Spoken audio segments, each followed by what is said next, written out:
চতুষ্পদ প্রাণীগুলো নবীজিকে মহব্বত করেন, আর আমরা নবীজির উম্মত হইয়া আল্লাহর পয়গম্বরকে আমরা ভালোবাসি না। বনের পশু চিল্ল যারে, চিল্ল না হাই মানুষ তারে।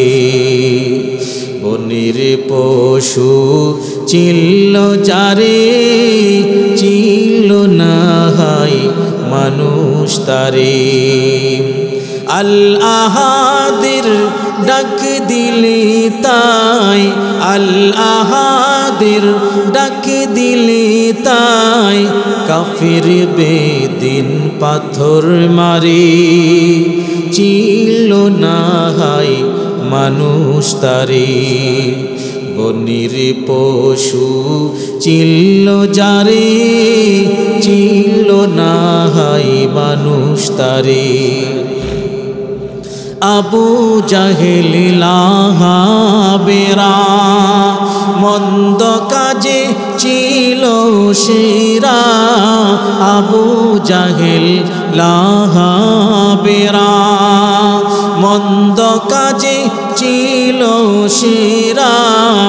আকাশে বাতাসে কাঁদে যেন, আকাশে বাতাসে কাঁদে যেন, তাদের হাজার অনাচারে, ছিল না হাই মানুষ তারে। বনের পশু চিল্ল যারে, চিল্ল না হাই মানুষ তারে। বনের পশু চিল্ল যারে, চিল্ল না হাই মানুষ তারে। আমার ভাইরা, একটা পশুর ভিতরেও নবীর মহব্বত, একটা পশুর ভিতরেও নবীর ভালোবাসা। আজকে নবীর আশেক দাবি করি, কিন্তু আমাদের ভিতরে নবীর মহব্বত নাই। নবীর আশেক দাবি করি, নবীর ভালোবাসা আমাদের অন্তরের ভিতরে নাই। যদি নবীর ভালোবাসা আমাদের অন্তরের ভিতরে থাকতো, যখন বেঈমানের দল আমার নবীকে গালিগালাজ করে, যখন নাস্তিকের বেঈমানেরা আমার নবীকে গালিগালাজ করে, আমার নবীকে চরিত্রহীন বলে গালি দেয়, পৃথিবীর বুকে যে যেই দল করুক না কেন, যে কোনো দল করতে পারে, কিন্তু বলেন শুধু বাংলাদেশের নয়, সমস্ত পৃথিবীর আমাদের সকলের নবীর নাম কি? আমাদের নবী কয়জন? আরো জোরে বলেন কয়জন? যে যেই দল করুক না কেন, যে মতাদর্শের হোক না কেন, নবী তো আমাদের একজন। যখন আমার নবীর বিরুদ্ধে কেউ কথা বলে, আমার নবীর চরিত্রের বিরুদ্ধে যদি কেউ চুনকারিমা লেপন করে, আমি সব সহ্য করতে পারলেও নবীর সেই ইজ্জত হানি সহ্য করতে পারি না, ঠিক কিনা? নিজের শরীরের ভিতরে বিন্দু পরিমাণ রক্ত থাকতে, এক ফোঁটা রক্ত যদি আমার শরীরের ভিতরে থাকে, এরপরেও যদি কোনো বেঈমান আমার নবীকে গালি দেয়, আমার নবীকে চরিত্রহীন বলে গালি দেয়, পৃথিবীতে তার বেঁচে থাকার কোনো অধিকার নাই, ঠিক কিনা?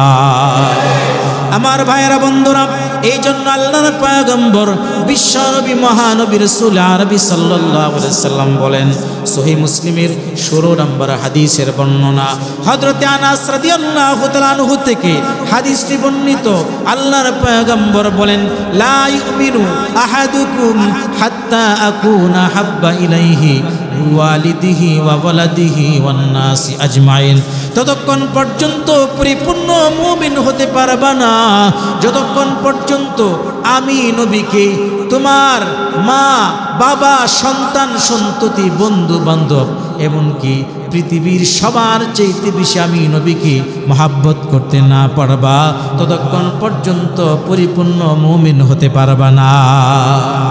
সৌন্দর্যের দিক থেকে যদি আপনার আমার নবী বিশ্ব নবী মহানবী রাসূল করিম সাল্লাল্লাহু আলাইহি ওয়াসাল্লামকে লক্ষ্য করি, আপনার আমার নবীর সৌন্দর্য কেমন ছিল? আম্মা জান আয়েশা সিদ্দিকা রাদিয়াল্লাহু তাআলা আনহা বলেন, পৃথিবীর একটা সূর্য আছে ফজরের পরে উদিত হয়, আর আমার ঘরে একটা সূর্য আছে এশার পরে উদিত হয়। নবীজি যখন আমার ঘরে আসতেন, নবীর চেহারায় আমার অন্ধকার ঘরটা আলোকিত হয়ে যেত। আম্মা জান বলেন, আমার সুই হারিয়ে গেছে, আমি অপেক্ষা করলাম নবী কখন ঘরের ভিতরে ঢুকবে। নবীজি যখন ঘরের ভিতরে ঢুকলেন, আম্মা জান বলেন, নবীর চেহারায় ঘর আলোকিত হয়ে যায়, আর আমি আমার হারানো সুইটা তার আলোতে খুঁজে পেয়ে গেলাম। সুবহানাল্লাহ। আম্মা জান আয়েশা সিদ্দিকা রাদিয়াল্লাহু তাআলা আনহা বলেন, জুলাইখার বান্ধবীরা যখন তিরস্কার শুরু করে দিল, জুলাইখা কেন ইউসুফের জন্য পাগল হয়ে গেল? যে গড়ের ভিতরে ইউসুফ লালিত পালিত হয়েছে, লালন পালন করেছে নিজের হাতে, জুলাইখা সেই জুলাইখা ইউসুফের প্রেমে পড়ে গেল, তার সৌন্দর্যে পাগল পারা হয়ে গেল। বান্ধবীরা তিরস্কার শুরু করে দিল। জুলাইখা যখন জানতে পারল আমার বান্ধবীরা এইভাবে তিরস্কার শুরু করছে, সমালোচনা করছে, তার বাসায় ভোজনের আয়োজন করলো, খাবারের আয়োজন করলো, বান্ধবীদেরকে বাসায় দাওয়াত করলো। ইউসুফকে ডাক দিয়ে বলে, ইউসুফ আমি যখন তোমাকে বলবো তাদের সামনে দিয়া তুমি হেঁটে চলে যাইবা, এতটুকুনি হলো তোমার দায়িত্ব, আর কোনো দায়িত্ব নাই।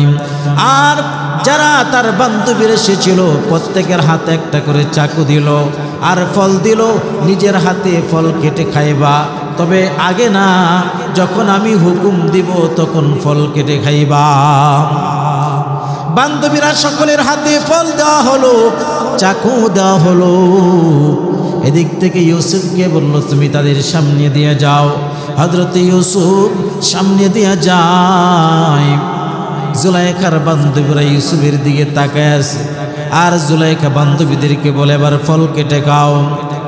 বান্ধবীরা সব ইউসুফের দিকে তাকায়, ফল কাটতেছে, ফল না কেটে কারো আঙ্গুল কেটে ফেলল, কারো বাহু কেটে ফেলল, রক্তে রঙিন হয়ে গেল। জুলাইখা ডাক দিয়ে বলো, বান্ধবীরাম ইউসুফের চেহারাটা এক নজর দেখার পরে তোমরা ফলের পরিবর্তে আঙ্গুল কেটেছ, হাত কেটেছ, বাহু কেটেছ। যদি এই অবস্থাটা হয় এক নজর দেখার কারণে, আমি তো প্রতিনিয়ত 24 ঘন্টা ইউসুফের চেহারা দেখি, আমি নারী হিসাবে আমার কেমন লাগতে পারে তোমরাই বলো। জুলাইখার বান্ধবীরা এবার চুপ হয়ে গেল। আম্মা জান আয়েশা সিদ্দিকা রাদিয়াল্লাহু তাআলা আনহা বলেন, জুলাইখার বান্ধবীরা ইউসুফের চেহারা দেখে তাদের আঙ্গুল কেটেছিল, বাহু কেটেছিল, হাত কেটেছিল। তারা যদি আমার হাবিবের চেহারা দেখত, আমার কলিজার টুকরা নবী মুহাম্মদ সাল্লাল্লাহু আলাইহি সাল্লামের চেহারা দেখত, তারা শুধু হাত আর বাহু নয়, তারা তাদের কলিজা কেটে ফেলতো, টের পাইত না। সুবহানাল্লাহ। তাহলে সৌন্দর্যের দিক থেকে যদি অনুসরণ করতে হয়, আপনার আমার নবীর চাইতে শ্রেষ্ঠ সুন্দর এই পৃথিবীতে আল্লাহর কাউকে দেন নাই, ঠিক না? ঠিক কিনা? নবীর চাইতে সৌন্দর্য আল্লাহ কাউকে দেন না। 2 নাম্বার হলো আখলাক। আখলাকের দিক থেকে যদি অনুসরণ করতে হয়, আপনার আমার নবীর চাইতে শ্রেষ্ঠ আখলাক ওয়ালা পৃথিবীতে কেউ নাই। নবীজির আখলাক কেমন ছিল? আখলাক হলো 3 প্রকার। আখলাক কয় প্রকার? একটা হলো খুলুকে হাসান, সুন্দর চরিত্র, আরেকটা হলো খুলুকে হাসান, উত্তম চরিত্র, আরেকটা হলো খুলুকে আজিম, মহান চরিত্র। খুলুকে হাসান বলা হয় আপনাকে একজন একটা থাপ্পড় দিল, ধমক দিল, আপনি উল্টা সমান সমান একটা থাপ্পড় দিলেন, বেশি দিলেন না, এটা হলো মোটামুটি চরিত্র ভালো, সমান সমান প্রতিশোধ দিলেন, সমস্যা নাই। অথবা একজন আপনাকে থাপ্পড় দিল, মেরে দিল, গালি দিল, আপনি তাকে মাফ করে দিলেন, এটা হলো 2 নাম্বার চরিত্র, এর চাইতে আরো উত্তম। আর 3 নাম্বার চরিত্র হলো আপনাকে একজনের থাপ্পড় দিল, মায়ের দিল, আপনি উল্টা তাকে বললেন, ভাই আপনি যে আমাকে আঘাত দিয়েছেন, আপনার হাতে ব্যথা পাইছেন নাকি? আপনার আমার নবীর চরিত্র ছিল এমন, আল্লাহ পাক রব্বুল আলামিন নবীর চরিত্রের সার্টিফিকেট পবিত্র কোরআনে কারীমের ভিতরে দিয়েছেন। ইন্নাকা লা'আলা খুলুকিন আযীম।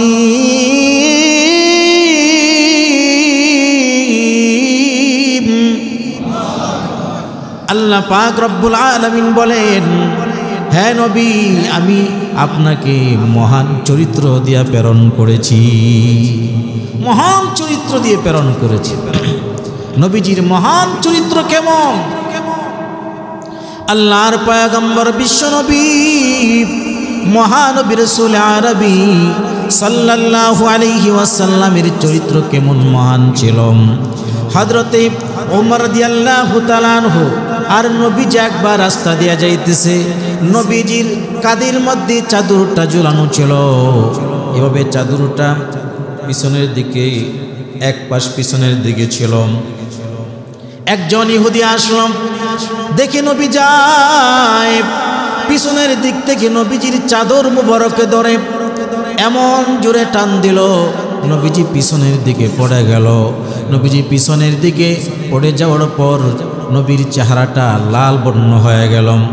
নবীজি দাঁড়ালেন, ডাক দিয়া বলেন, যে ইহুদি নবীজিকে পিছনের দিকে ফেলে দিল টান দিয়ে, নবীজি আবার তার কাছ থেকে করজ নিয়েছিলেন, ঋণ নিয়েছিলেন।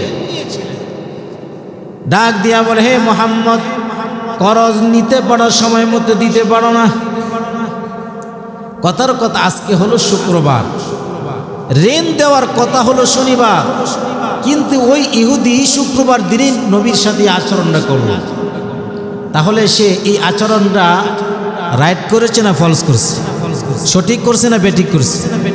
বেঠিক করছে, কারণ আরো তো একদিন বাকি আছে। বলতেছে, ঋণ নিতে পারো, সময় মতো দিতে পারো না। নবীজি বললেন, ও তুমি আসছো, আচ্ছা ঠিক আছে। এদিক থেকে সাথে কে? হযরত ওমর। কি বলেন, ওমরের মেজাজ ঠান্ডা না গরম?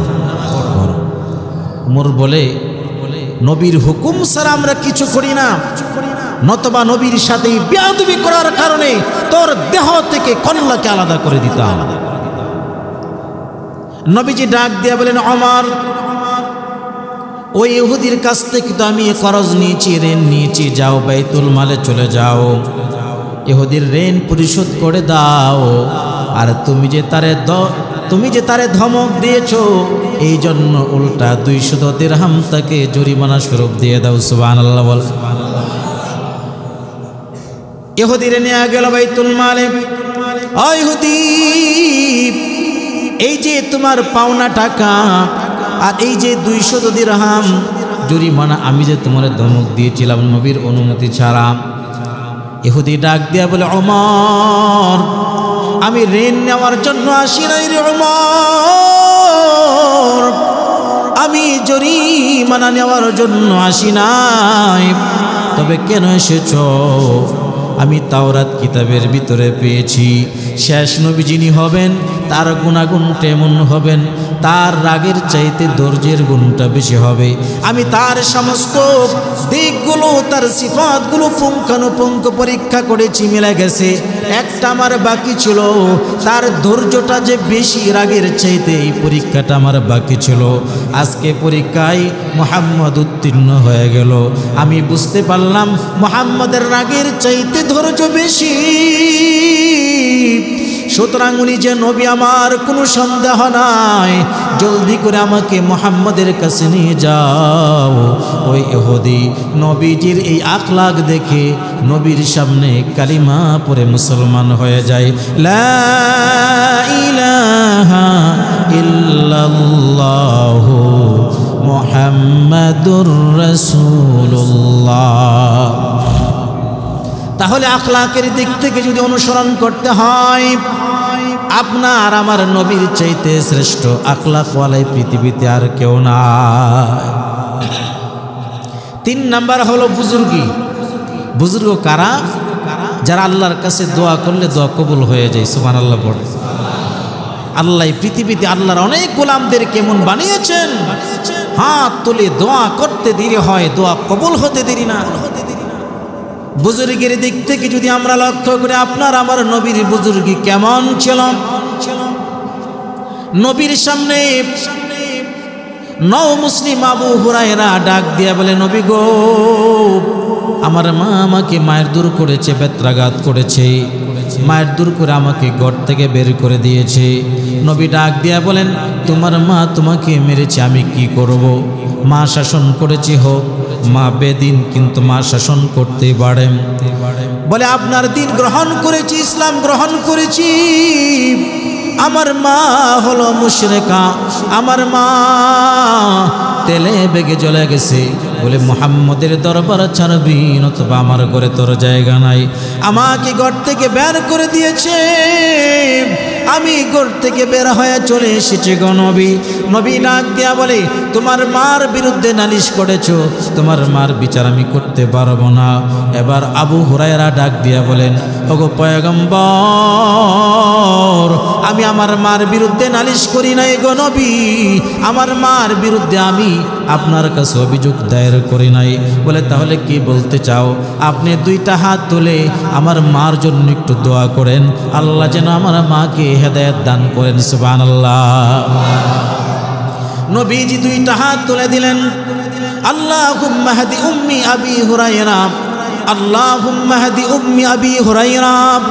আয় আল্লাহ, আবু হুরায়রার মাকে হেদায়েত দান করেন, আবু হুরায়রার মাকে আপনি হেদায়েত দান করেন। নবীজি দোয়া করতেছে, আল্লাহর নবীর সাহাবী আবু হুরায়রা তার বাড়ির দিকে দৌড়ায়। সাহাবীরা জামা টেনে ধরেছে।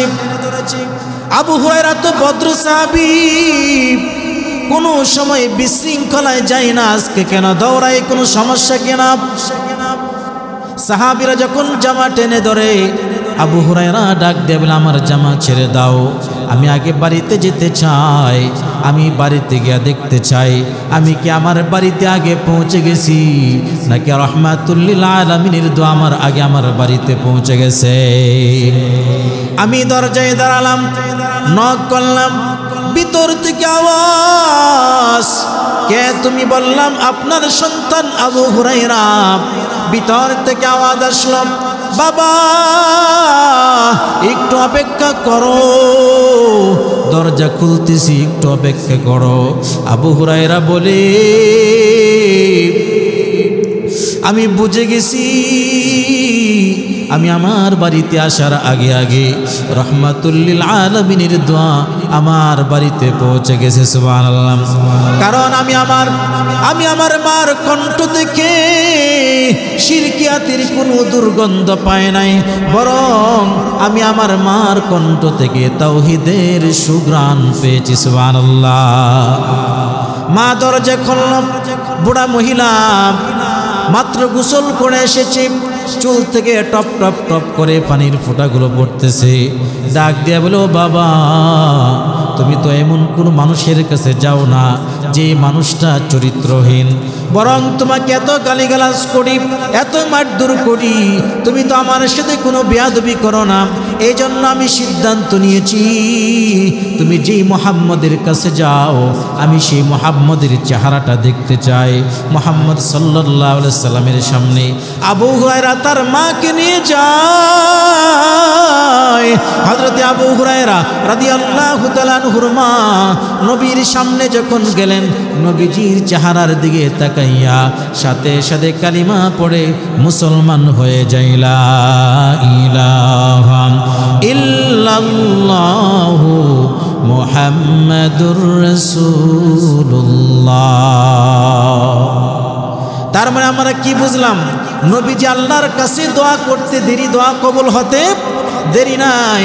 বুজুর্গের দিক থেকে অনুসরণ করতে হলে আপনার আমার নবীর চাইতে শ্রেষ্ঠ বুজুর্গ এই পৃথিবীতে আর কেউ নাই। তাহলে সৌন্দর্য, আখলাক, বুজুর্গি, এই তিনটা কারণে মানুষদেরকে ফলো করে। আমরাও নবীকে এই তিনটা গুণ থেকে যদি, দৃষ্টিগুণ থেকে যদি আমরা মহাব্বত করি, ভালোবাসি, নবীর ক্ষেত্রে এই তিনটা গুণ এমন বেশি ছিল যা পৃথিবীর কারো কাছে নাই। এজন্য আল্লাহ পাক রব্বুল আলামিন বলেন, কোরআনে কারিমের 114খানা সূরা থেকে 3 নম্বর সূরা 3 নম্বর পারা 13 নম্বর পৃষ্ঠার 3 নম্বর লাইন সূরা আল ইমরানের 31 নম্বর আয়াতে আল্লাহ পাক রব্বুল আলামিন বলেন قل إن كنتم تحبون الله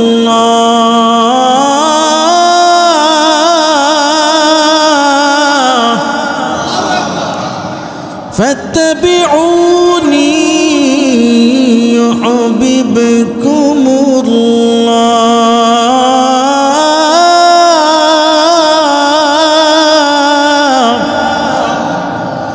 ويغفر لكم ذنوبكم والله غفور رحيم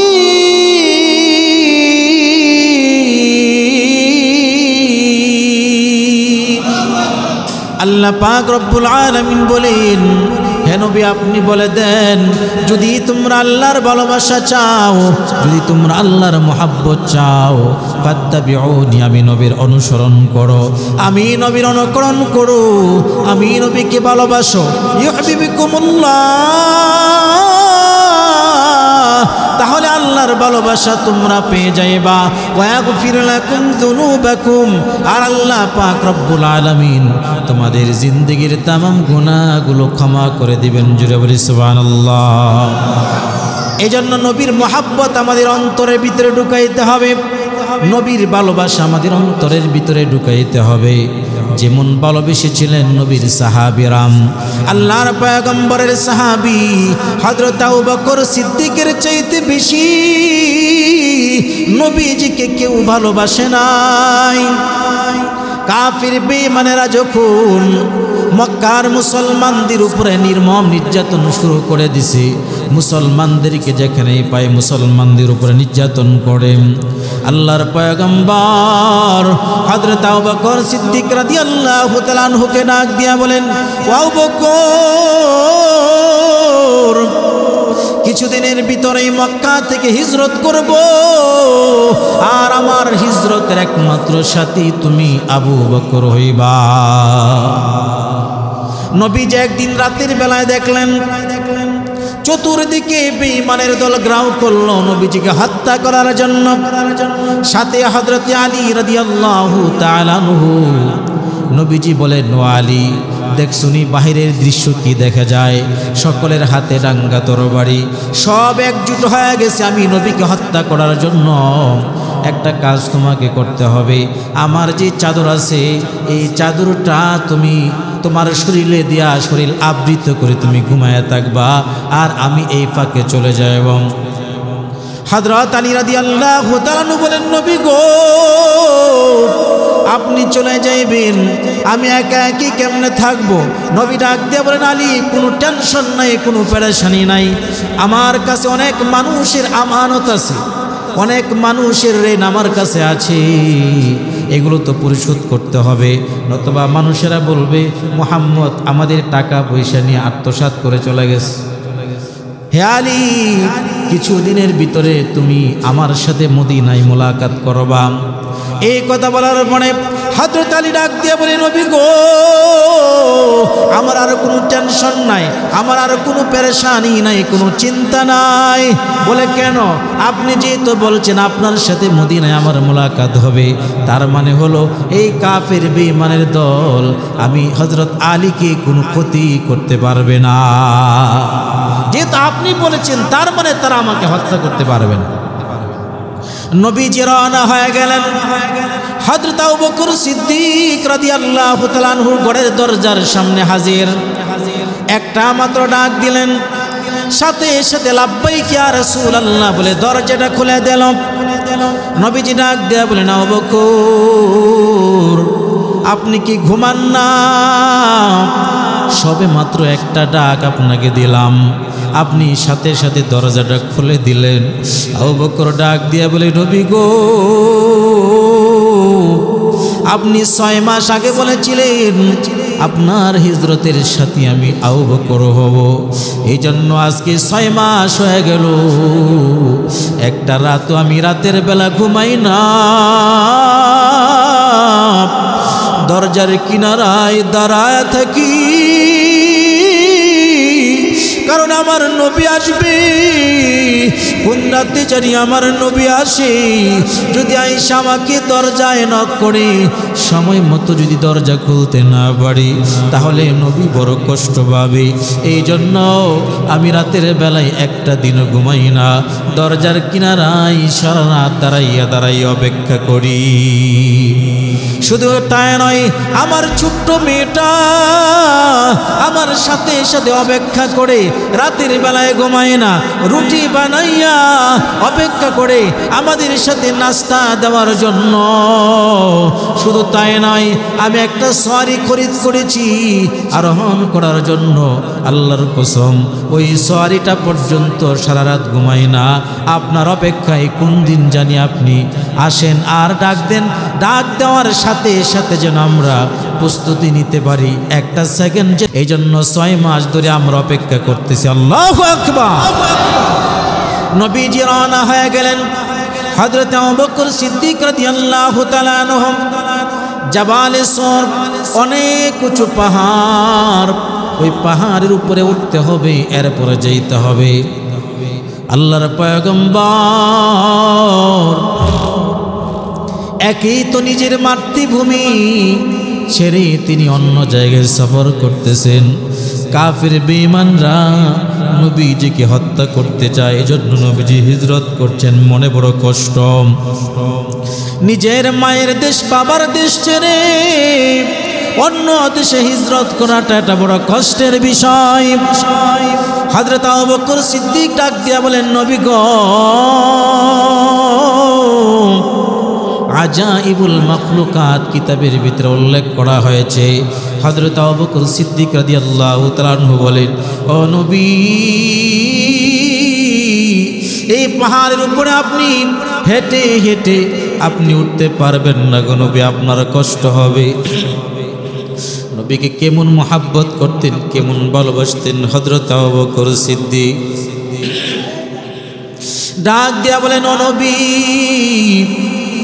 আমার কাঁধে আপনি উঠে যান, আমার কাঁধটা হলো আপনার জন্য পালকি, আপনি আমার কাঁধে উঠে যান, আমি কাঁধে করে করে আপনাকে পাহাড়ের উপরে উঠাইব। আল্লাহু আকবার। পাহাড়ের উপরে উঠে গেলেন। একটা গর্ত, ওই জাবালে সরের গর্তে নবীজিকে বলেন, আপনি গর্তের কিনারায় দাঁড়ান, আপনাকে গর্তে আগে ঢুকতে দিব না, আমি গর্তটাকে আগে পরিষ্কার করি, সেখানে সাপ বিচ্ছু থাকতে পারে, আমি এটাকে পরিষ্কার পরিচ্ছন্ন করে আপনার জন্য আরামগা করে এরপরে আপনাকে সেখানে নিয়ে যাব।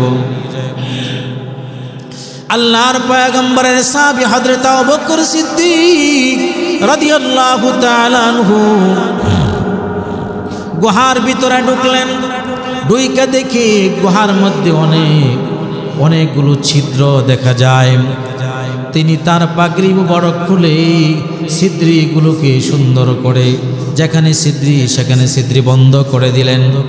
একটা মাত্র ছিদ্রি বন্ধ করার মতন কোনো কাপড় নাই।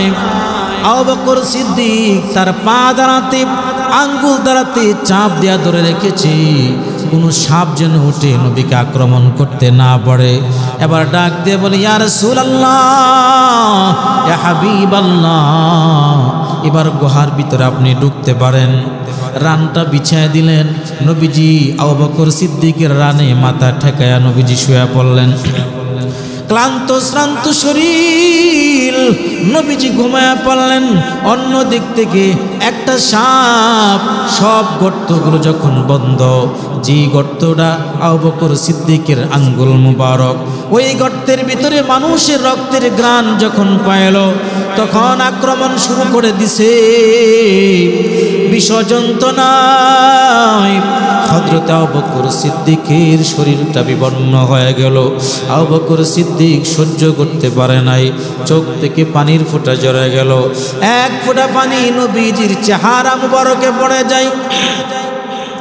পয়গম্বরের ঘুম ভেঙে যায়, ডাক দিয়ে বলে আবু বকর আপনি কেন কাঁদেন, কি হয়েছে আপনার? ডাক দিয়ে বলে সাপ মনে হয় কামড় দিয়েছে, বিষ যন্ত্রণার কারণে চোখের পানি ধরে রাখতে আমি পারলাম না। নবীজি বলেন তোমার পা উঠাও।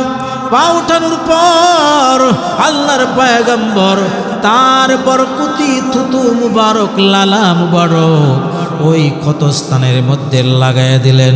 নবীজির লালার মুআজিজা প্রকাশিত হয়ে গেল। হযরত আবু বকর সিদ্দিককে যে বিষ যন্ত্রণায় আক্রান্ত করেছিল, নবীজির লালা ক্ষতস্থানে লাগানোর সাথে সাথে ওই সাপের বিষটা পানি হয়ে গেল। আল্লাহু আকবার। সাপ ভিতর থেকে একটা সাপ বের হয়ে আসলাম। নবীজি সাপটাকে সম্বোধন করে ডাক দিয়া বলেন, শাসন করে নবীজি বললেন, কে রে জালিম, তুই কেন্দ্রে আমার আবু বকরকে কষ্ট দিলে? তুই জানিস না আমি আবু বকরকে কি মহাব্বত করি, আবু বকর আমাকে কেমন ভালোবাসি, তুই কেন আমার আবু বকরকে কষ্ট দিলি? জালিম। সাপের জবানটা খোলা গেল। সাপ মানুষের মতন কথা বলা শুরু করে দিল। ডাক দিয়ে বলেন, নবী গো, বেয়াদবি মাফ করিয়েন। আজ থেকে প্রায় 100 বছর আগে আমি একটা দর্শের পাশ দিয়া যাচ্ছিলাম, যেখানে পূর্ববর্তী গ্রন্থ তেলাওয়াত করা হয়েছিল। ওই গ্রন্থের ভিতরে আলোচনা চলছিল 100 বছর পরে একজন পয়গম্বর আগমন করবেন, শেষ নবী। তিনি মক্কা থেকে মদিনায় হিজরত করবেন। এই গুহার মধ্যে তিনি বিশ্রাম নেবেন, অবস্থান করবেন। আমি তখন থেকে এই গুহার মধ্যে আছি। অনেকগুলো গর্ত আমি করে রেখেছি, যেই গর্ত দিয়ে নবীকে কাছে পাবো, আমি নবীর চেহারা মুবারকটা একটু দেখব। 100 বছর পর্যন্ত আমি অপেক্ষা করতেছি আপনার চেহারা মুবারক দেখার জন্য গো নবী। কিন্তু জালেম এই আবু বকরটা আটকায় রাখছে, আমি ভিতরে ঢুকতে পারি না গো নবী। শুধু আপনার মহাব্বতের কারণে, আপনার ভালোবাসার কারণে 100 বছর পর্যন্ত আপনার জন্য অপেক্ষা করতেছি, কিন্তু আবু বকর কারণে উঠতে পারি নাই। এই জন্য আমি তার পায়ের মধ্যে আক্রমণ করেছি, যেন পা সরা ফেলে আপনি নবীর চেহারা মুবারক আমি দেখতে পাই।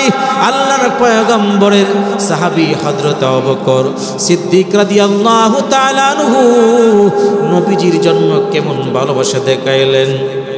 শুধু তাই নয়, সাপ নবীজির জন্য কেমন ভালোবাসে। একটা সাপ নবীজিকে ভালোবাসেন, একটা উট নবীজিকে ভালোবাসেন, চতুষ্পদ প্রাণীগুলো নবীজিকে মহাব্বত করেন। আর আমরা নবীজির উম্মত হইয়া আল্লাহর পয়গম্বরকে আমরা ভালোবাসি না। বনের পশু চিল্ল যারে, চিল্ল না হাই মানুষ তারে। বনের পশু চিল্ল যারে, চিল্ল না হাই মানুষ তারে। আল আহাদের ডাক দিলে তাই, আল আহাদের ডাক দিলে তাই, কাফির বেদিন পাথর মারে। চিল্ল না হাই মানুষ তারে। বনের পশু চিল্ল যারে, চিল্ল না হাই মানুষ তারে। আবু জাহেল লাহাবেরা, মন্দ কাজে ছিল সেরা। আবু জাহেল লাহাবেরা, মন্দ কাজে ছিল সেরা। আকাশে বাতাসে কাঁদে যেন, আকাশে বাতাসে কাঁদে যেন, তাদের হাজার অনাচারে। চিল্ল না হাই মানুষ তারে, বনের পশু চিনল যারে, চিনল না হাই মানুষ তারে, বনের পশু চিনল যারে, চিনল না হাই মানুষ তারে। আমার ভাইরা, একটা পশুর ভিতরেও নবীর মহব্বত, একটা পশুর ভিতরেও নবীর ভালোবাসা। আজকে নবীর আশেক দাবি করি, কিন্তু আমাদের ভিতরে নবীর মহব্বত নাই। নবীর আশেক দাবি করি, নবীর ভালোবাসা আমাদের অন্তরের ভিতরে নাই। যদি নবীর ভালোবাসা আমাদের অন্তরের ভিতরে থাকতো, যখন বেঈমানের দল আমার নবীকে গালিগালাজ করে, যখন নাস্তিকের বেঈমানেরা আমার নবীকে গালিগালাজ করে, আমার নবীকে চরিত্রহীন বলে গালি দেয়, পৃথিবীর বুকে যে দল করুক না কেন, যে কোনো দল করতে পারে, কিন্তু বলেন শুধু বাংলাদেশের নয়, সমস্ত পৃথিবীর আমাদের সকলের নবীর নাম কি? আমাদের নবী কয়জন? আরো জোরে বলেন কয়জন? যে দল করুক না কেন, যে মতাদর্শের হোক না কেন, নবী তো আমাদের একজন। যখন আমার নবীর বিরুদ্ধে কেউ কথা বলে, আমার নবীর চরিত্রের বিরুদ্ধে যদি কেউ চুনকারিমা লেপন করে, আমি সব সহ্য করতে পারলেও নবীর সেই ইজ্জত হানি সহ্য করতে পারি না, ঠিক কিনা? নিজের শরীরের ভিতরে বিন্দু পরিমাণ রক্ত থাকতে, এক ফোঁটা রক্ত যদি আমার শরীরের ভিতরে থাকে, এরপরেও যদি কোনো বেঈমান আমার নবীকে গালি দেয়, আমার নবীকে চরিত্রহীন বলে গালি দেয়, পৃথিবীতে তার বেঁচে থাকার কোনো অধিকার নাই, ঠিক কিনা? আমার ভাইয়েরা, বন্ধুরা, এই জন্য আল্লাহর পয়গম্বর বিশ্বনবী মহানবী রাসূল আরবি সাল্লাল্লাহু আলাইহি সাল্লাম বলেন, সহিহ মুসলিমের 16 নম্বর হাদিসের বর্ণনা, হযরতে আনাস রাদিয়াল্লাহু তাআলা আনহু থেকে হাদিসটি বর্ণিত। আল্লাহর পয়গম্বর বলেন, লা ইউমিনু আহাদুকুম হাত্তা আকুনা হাব্বা ইলাইহি ওয়ালিদিহি ওয়া ওয়ালাদিহি ওয়ান নাসি আজমাইন।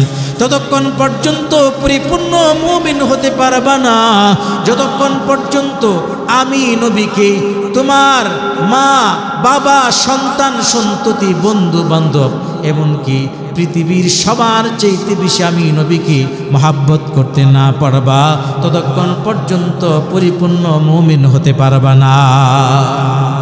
নিজের জীবনের চাইতে বেশি নবীকে ভালোবাসতে হবে। আমার জীবনের দাম আমার কাছে কতটুকু, এর চাইতে বেশি আমার কাছে আমার নবীর ইজ্জতের হেফাজত। নবীর ইজ্জতের হেফাজতের জন্য প্রয়োজনে আমার নিজের জীবনটাকে আল্লাহর রাহে বিলীন করতে হবে, ঠিক কিনা? আমার ভাইয়ারা, এই জন্য নবীর ভালোবাসা সাহাবে কেরাম দেখিয়েছেন। আল্লাহর পয়গম্বরের সাহাবীরা নবীর জন্য তাদের জীবনটা পর্যন্ত বিলীন করে দিয়েছেন। হযরত আবু বকর সিদ্দিক রাদিয়াল্লাহু তাআলা আনহু রাস্তা দিয়ে হেঁটে যাচ্ছে, আর রাস্তা দিয়ে যখন হেঁটে যায় একটা ইহুদির সাথে মোলাকাত।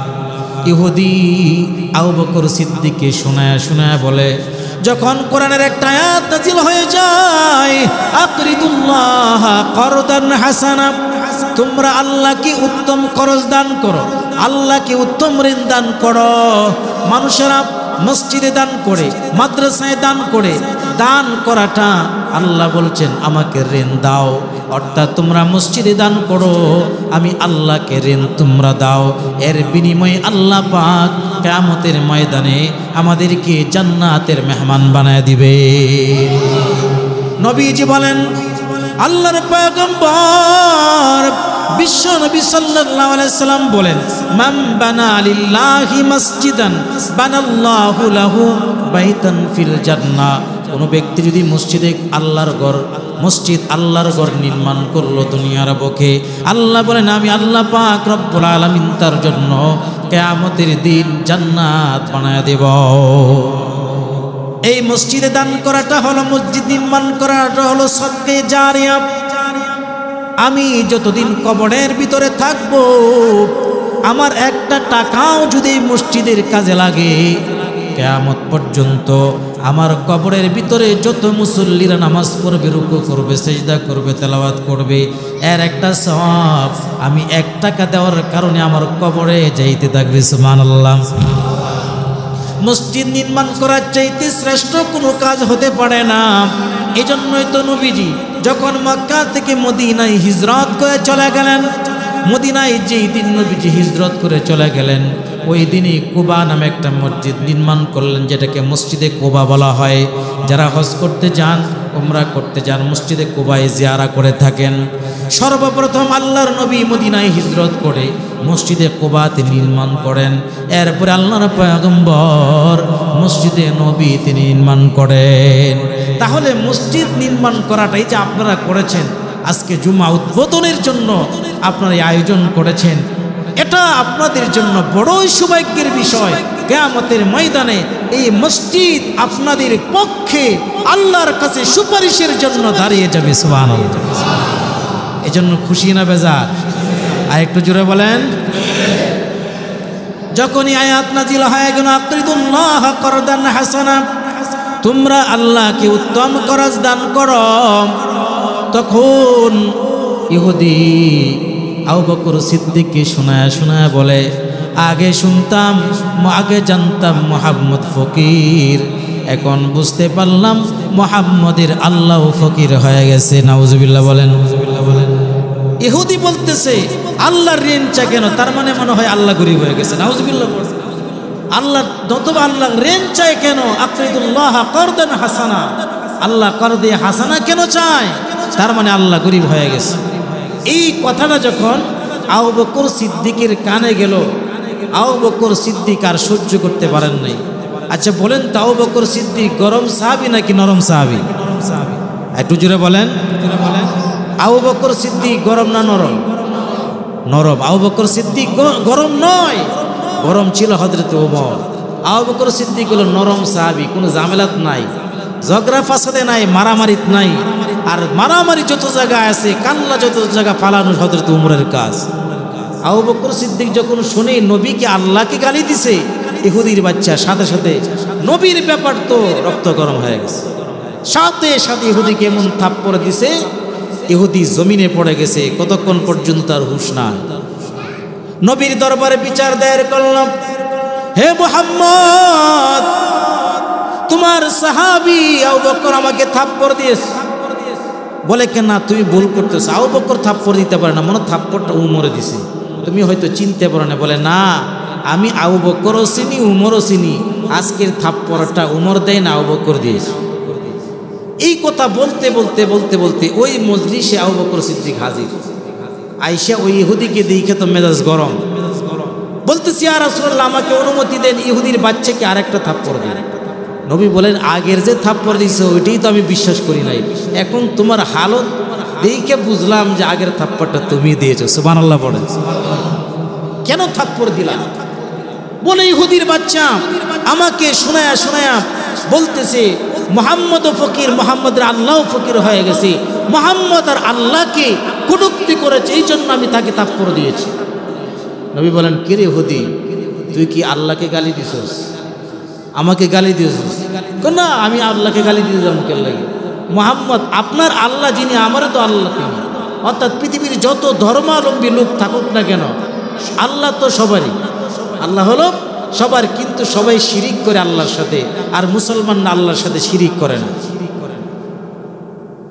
আমার ভাইয়ারা বন্ধুরা, নবী ইহুদিকে জিজ্ঞেস করে, ইহুদি ডাইরেক্ট না করে না, আমি আল্লাহকে গালি দেই নাই। এবার আবু বকর সিদ্দিক বলে, আবু বকর থাপ্পড় কি তুমি দিয়েছো নাকি? বলে হ্যাঁ, থাপ্পড় দিয়েছি। ও যে গালি দিয়েছে ওর ব্যাপারে দলিল দেখাও, প্রমাণ দেখাও, সাক্ষী দেখাও। বলে আমার কোনো সাক্ষী নাই, ওই ইহুদির বাচ্চা আমাকে এমন জায়গাতে গালি দিয়েছে যেখানে কেউ ছিল না। বলে যদি সাক্ষী দেখাইতে না পারো, ইসলামের বিচার ব্যবস্থা হলো সাক্ষী যদি না দেখাইতে পারো, তুমি ইহুদিকে যেমন জোরে থাপ্পড় দিয়েছ, ইহুদিও তোমাকে এমন জোরে একটা থাপ্পড় দিবে। ঘোষণা হয়ে গেছে, রায় হয়ে গেছে। ইহুদি খুশি, ইসলামের বড় সাহাবী আবু বকরকে একটা থাপ্পড় দিবে, ইহুদি বড় খুশি হয়ে গেছে। ইহুদি যখন নবীকে থাপ্পড় দিবে এমন সময় হয়ে গেল, অমনি নবীজি শুনে জিব্রাইলে আমিন আসার ঘন্টার আওয়াজ শোনা যায়, আল্লাহু আকবার। নবী বলেন, ইহুদি থাম, এই মুহূর্তে কেন জিব্রাইল আসতেছে? নিশ্চিত কোনো কারণ আছে, নতুবা এই মুহূর্তে তো জিব্রাইল আসার কথা নাম। জিব্রাইল আইসা নবীকে ডাক দিয়ে বলেন, নবী গো, আবু বকরের বিরুদ্ধে রায় দেওয়ার আগে আল্লাহর রায়টা আপনি শুনে নেন। لقد سمع الله قول الذين قالوا إن الله فقير ونحن أغنياء।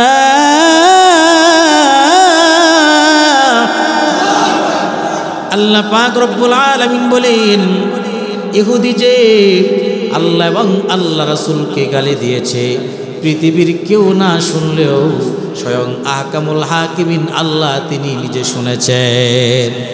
সুতরাং আল্লাহ পাক রব্বুল আলামিন আবু বকর সিদ্দিকের পক্ষে স্বয়ং আল্লাহ সাক্ষী হয়ে গেছেন। আল্লাহু আকবার। এবার ইহুদি ধরা খাইছেন। ইহুদিকে নবীজি বলেন, কিরে তুই না বলছিলে তুই গালি দেস না, এখন তো আয়াত নাজিল হয়ে গেল। এবার ইহুদি কয়, আমি কি জানি যে এই ব্যাপার আয়াত নাজিল হবে? আমি তো ভাবছিলাম চিটারি বাটপারি করে কিছু মতে পার পাওয়া যায়। তাহলে কি বুঝলাম? নবীকে তারা নিজের জীবনের চাইতে বেশি মহব্বত করতেন, ভালোবাসতেন। নবীর ব্যাপারে কোনো আপোষ নয়। আমার বাবাও যদি নবীর বিরুদ্ধে বলে আমি আমার বাবাকে ছাড়তে রাজি, আমার ভাই যদি আমার নবীর বিরুদ্ধে কথা বলে আমি আমার ভাইকে থাকতে রাজি, আমার বন্ধু যদি আমার নবীর বিরুদ্ধে কথা বলে আমার বন্ধুকে ছাড়তে হবে। ঠিক না বলেন? কারণ আমার কাছে সবচেয়ে প্রিয় হলেন আপনার আমার নবী, বিশ্ব নবী, মহানবী রাসূল করিম সাল্লাল্লাহু আলাইহি ওয়াসাল্লাম। আমার ভাইরা সাহাবী কেরাম নবীকে কেমন ভালোবাসতেন। আল্লাহর পয়গম্বর যখন দুনিয়া থেকে ইন্তেকাল হয়ে গেল, আল্লাহর পয়গম্বরের ইন্তেকাল যখন চতুর্দিকে সংবাদ ছড়িয়ে পড়ল, মুসলমানের ভিতরে কান্নার রুল পয়দা হয়ে গেল। সবাই কান্দে। হযরত উমর পাগলের মতন হয়ে গেল, নাঙ্গা তরবারি হাতে নিয়ে বলে, যে বলবে মুহাম্মদ নাই, মুহাম্মদ মারা গেছি, তার কল্লাকে দেহ থেকে আলাদা করে দেব। মুসা নবী যেভাবে আল্লাহর সাথে কথা বলার জন্য গিয়েছিল, আমার নবীও আল্লাহর সাথে কথা বলার জন্য গিয়েছে। এইভাবে অবস্থাটা যখন এমন হয়ে গেল, নবীর একজন সাহাবী হযরত আব্দুল্লাহ ইবনে যায়েদ ইবনে আব্দুর রাব্বি একজন কৃষক ছিল, জমিনে চাষাবাদ করতেছে। এমত অবস্থায় তার কর্ণকুহরে আওয়াজ চলে গেল, নবী নাই, নবী দুনিয়া থেকে বিদায় নিয়ে চলে গেল। এই আওয়াজ শোনার পর ওই কৃষক সাহাবী আল্লাহর কাছে দোয়া করে, আল্লাহুম্মা যাহাব বাসারি, আয় আল্লাহ আপনি আমার চোখের জ্যোতিটাকে ফিরায় নেন, চোখের পাওয়ারকে আপনি ফিরায় নেন। হাত্তা লা আরা আহাদাম বা'দা হাবিবি, কারণ আমি আমার নবীকে এই চোখ দ্বারাতে দেখেছি, আবার নবী ছাড়া এই চোখ দ্বারাতে আমি অন্য কাউকে দেখতে চাই না। এই চোখ দ্বারাতে আমি আমার নবী ছাড়া অন্য কাউকে দেখতে চাই না, সুতরাং আমার চোখের পাওয়ার আপনি নিয়ে নিন। ফাকুফা বাসারুহু, আল্লাহ পাক রব্বুল আলামিন ওই সাহাবীর চোখের পাওয়ারটাকে নিয়ে গেলেন, ওই সাহাবীটাকে অন্ধ করে দিলেন। আমার ভাইরা, এই জন্য নবীকে ভালোবাসতে হবে, নবীকে মহব্বত করতে হবে, জীবনের চাইতে বেশি নবীজিকে ভালোবাসতে হবে। সিরাত ইবনে হিশামের ভিতরে উল্লেখ করা হয়েছে, সিরাত ইবনে হিশামের প্রথম খণ্ডের 261 নম্বর পৃষ্ঠার ভিতরে উল্লেখ করা হয়েছে। বিদায়া ও নেহায়া তৃতীয় খণ্ডের 228 নম্বর পৃষ্ঠার ভিতরে উল্লেখ করা হয়েছে। ইসলামের ভিতরে ইসলামের প্রথম যিনি দিনের জন্য, ইসলামের জন্য শাহাদাত বরণ করেছেন, তিনি একজন মহিলা সাহাবী, তিনি ইসলামের জন্য, দিনের জন্য নিজের জীবনটা দিয়ে দিয়েছেন। হযরত সুমাইয়া রাদিয়াল্লাহু তাআলা আনহা ইসলাম ধর্ম গ্রহণ করেছেন। তার সন্তান ইসলাম ধর্ম গ্রহণ করেছে, তার স্বামী ইসলাম ধর্ম গ্রহণ করেছে। এই জন্য আবু জাহেল হযরত সুমাইয়া রাদিয়াল্লাহু তাআলা আনহাকে গ্রেফতার করে খুঁটির সাথে বেঁধে দিল। খুঁটির সাথে বেঁধে দিয়া তার সন্তানটাকে হাজির করা হলো। সন্তানকে ডাক দিয়া বলে, ও সন্তানেরা, ঈমানটা ছেড়ে দাও, ঈমান ছেড়ে দাও। আতাত্রুকুল ঈমান আম নাখলাউ সাওবা উম্মিক, তোমরা ঈমান ছেড়ে দাও, নতুবা তোমাদের চোখের সামনে তোমাদের মার কাপড়গুলো খুলে দেওয়া হবে।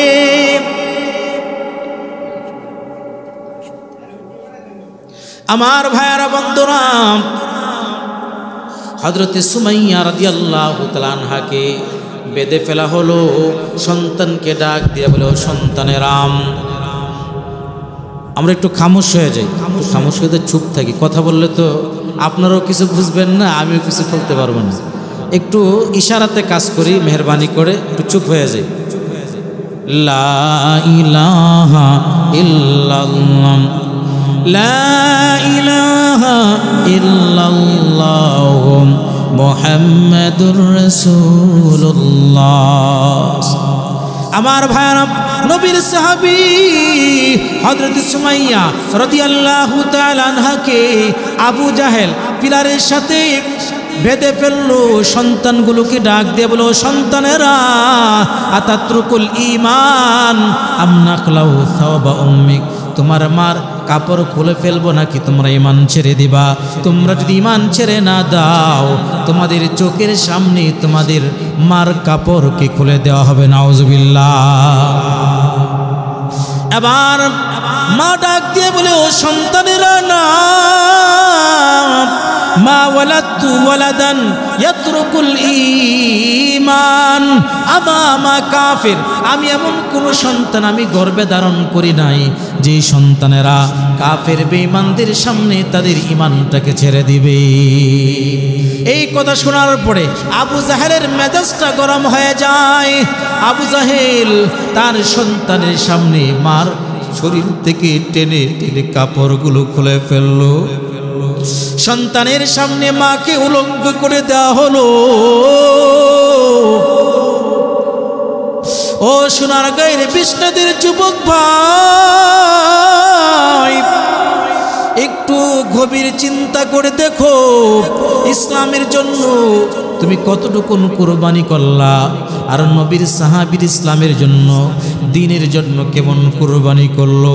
যদি তোমার চোখের সামনে তোমার মাকে উলঙ্গ করে দেওয়া হয়, তোমার কাছে কেমন লাগবে? সন্তানগুলো মনে মনে বলে, হায় রে, জমিনটা যদি ফাঁকা হয়ে যাইত, জমিনের নিচে আমি ঢুকে যাইতাম। জমিনটা যদি ফাঁকা হয়ে যাইত, জমিনের নিচে ঢুকে যাইতাম। আমার চোখের সামনে আমার মাকে উলঙ্গ করে দেওয়া হয়েছে, সহ্য হয় না। আবু জাহেল সন্তানগুলোকে বলে, ও সন্তানের এখনো সময় আছে, ঈমানটা ছেড়ে দাও, নতুবা তোমাদের মাকে হত্যা করে ফেলা হবে। মা ডাক দিয়ে বলো, সন্তান না, ঈমান ছেড়ে দিও না।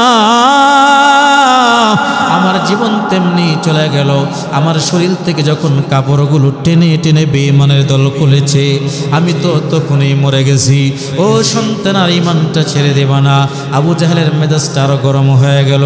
আবু জাহেল বিষাক্ত বর্ষা নিয়া হযরতে নবীর সাহাবী সুমাইয়া রাদিয়াল্লাহু তাআলা আনহার তার লজ্জাস্থান ভেদ করে এমন জোরে আঘাত করে নবীর সাহাবী সুমাইয়া রাদিয়াল্লাহু তাআলা আনহার লজ্জাস্থান থেকে রক্ত বের হওয়া শুরু হয়ে যায়। বিষ যন্ত্রণা সহ্য করতে পারে নাই। কতক্ষণের ভিতরে হযরতে সুমাইয়া রাদিয়াল্লাহু তাআলা আনহা দুনিয়া থেকে বিদায় নিয়ে চলে যায়, শাহাদাত বরণ করে ইসলামের জন্য সাহাবায়ে কেরাম নিজেদের জীবন বিলীন করে দেয়। আজকে আমরা ইসলামের জন্য যখন কিছু বলা হয় তখন আমরা নিজের জীবন তো দূরের কথা, যদি বলা হয় মসজিদের জন্য মাদ্রাসার জন্য অর্থ দিতে হবে, মাদ্রাসার জন্য শরিক হতে হবে, মসজিদের জন্য শরিক হতে হবে, তখন আমার চেহারাটা কালো হয়ে যায়। আর সাহাবায়ে কেরাম নবীর জন্য সম্পদ তো দূরের কথা, নিজের জীবনটা পর্যন্ত বিলীন করে দিয়েছে। হযরত আবু বকর সিদ্দিক রাদিয়াল্লাহু তাআলা আনহু নবীজি বললেন জিহাদের ময়দানের জন্য সাহায্য লাগবে, অনুদান লাগবে, কে পারবা জিহাদের জন্য সাহায্য করো, অনুদান দাও। হযরত উমর রাদিয়াল্লাহু তাআলা আনহু চিন্তা করছে সময় এসে গেছে, যত সম্পদ আছে অর্ধেক সম্পদগুলোকে আল্লাহর পয়গম্বরের ওই কালেকশনের জায়গাতে এনে হাজির করে দিলেন। সবাই দিল। হযরত আবু বকর সিদ্দিক ঘরের ভিতরে কিছু নাই, হাড়ি পাতিলা জামা কাপড় ছাড়া ঘরের ভিতরে কিছু নাই। হযরত আবু বকর সিদ্দিক রাদিয়াল্লাহু তাআলা আনহু স্ত্রীকে ডাক দিয়ে বলেন, স্ত্রী, নবীজি জিহাদের ময়দানের জন্য সাহায্য চেয়েছেন, অনুদান চেয়েছেন, আল্লাহর জন্য অনুদান দেওয়ার জন্য নবীজি বলেছেন আমার গড়ের ভিতরে কিছুই নেই, যা আছে তা দিয়ে দাও। যা ছিল গড়ের ভিতরে কাপড় চাপড় হাড়ি পাতিল সব একটা কাটরি বাড়ছে। স্ত্রী ডাক দিয়া বলে,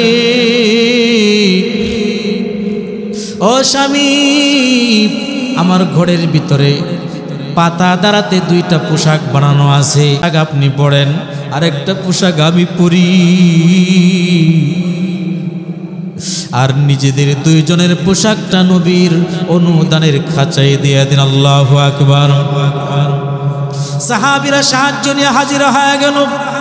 হযরত আবু বকর বেশি কিছু তো দিতে পারে নাই, একটা পিলারের কিনারায় দাঁড়ায় দাঁড়ায় কান্দে, হায়রে আজকে নবীজি সাহায্য চেয়েছি, কিছুই তো দিতে পারলাম না। যখন সাহায্য অনুদান শেষ হয়ে গেল, জিবরাইল আমিন হাজির হয়ে গেল। জিবরাইল আমিনের শরীরের মধ্যে খেজুর পাতার পোশাক। নবীজি ডাক দিয়া বলেন, ও জিবরিল, জীবনে তো কোনোদিন তোমার শরীরে খেজুর পাতার পোশাক দেখি নাই, আজকে তোমার শরীরে কেন খেজুর পাতার পোশাক? জিবরাইল ডাক দিয়া বলে, নবী গো, শুধু আমি নয়, আকাশের যত ফেরেশতা আছে আল্লাহ হুকুম করেছেন সমস্ত ফেরেশতাদেরকে খেজুরের পাতার পোশাক পরিধান করার জন্য। কারণ আপনার সাহাবী আবু বকর আজকে যে প্রেমের খেলা দেখিয়েছে, মহাব্বতের খেলা দেখিয়েছে, আল্লাহ খুশি হয়ে গেছেন, নিজের শরীরের জামা পর্যন্ত ইসলামের জন্য দ্বীনের জন্য দিয়া দিলেন, নিজের শরীরে খেজুর পাতার পোশাক পরিধান করেছে। এই দিক থেকে আবু বকর পিলারের কিনারায় দাঁড়ায় কান্দে। নবীজি যদি জিজ্ঞেস করে, আবু বকর কে এনেছো, আমি কি বলবো? এমন কিছু তো আমি দিতে পারি নাই। আবু বকর সিদ্দিক কিনারায় যখন দাঁড়া রইল, নবীজি ডাক দিয়ে বললেন, ওমর কি এনেছো আর কি বাসায় রেখে এসেছ? ওমর ডাক দিয়ে বলেন, নবী গো, আমার যত সম্পদ আছে অর্ধেক সম্পদ আমি গড়ে রেখে এসেছি, আর অর্ধেক সম্পদ আল্লাহর জন্য নিয়ে এসেছি। ও আবু বকর, আসো আসো, বলো তুমি কি আনছো আর কি রেখে এসেছো? আবু বকর চোখের পানিতে বুক ভেসে যায়, ডাক দিয়ে বলে, নবী গো, আমার ঘরের ভিতরে আল্লাহ এবং আল্লাহর রাসূল ছাড়া আমার ঘরের ভিতরে আর কিছু নেই। আল্লাহু আকবার। আমার ঘরের ভিতরে কিছু নাই। নবীজি ঘোষণা করে দিলেন, আজকে যারা যারা দান করেছো, আজকের দানের ভিতরে আমার আবু বকর শ্রেষ্ঠ হয়ে গেছে। সুবহানাল্লাহ।